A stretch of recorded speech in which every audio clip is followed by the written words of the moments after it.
Panginoon ayon kay San Mateo. Papuri sa iyo, Panginoon.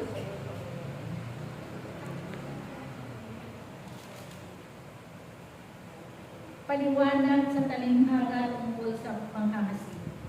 Pakinggan nga ninyo ang kahulugan ng talinghaga tungkol sa manghahasi. Ang mga nakikinig ng salita tungkol sa paghahari ng Diyos, ngunit hindi nakauunawa nito, ay katulad ng mga binhing na hasig sa tabi ng daan. Dumarating ang masama at inaagaw ang nahasig sa kanilang puso. Inilalarawan ng binhing nasig sa kabatuhan ang nakikinig ng salita at masayang tumatanggap nito agad. Ngunit hindi ito tumitimo sa puso nila, kaya hindi sila nananatili.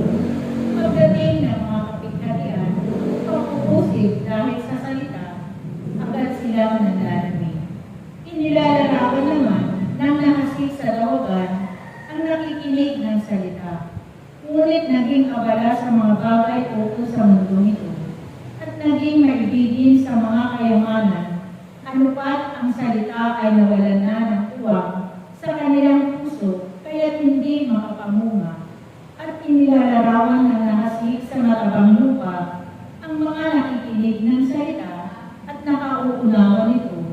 Sila'y namumunga, may tig sa 100, may tig 60 at may tig 30. Ito ang mabuting balita ng ating kaligtasan. Pinupuri ka namin, Panginoong Hesus Kristo.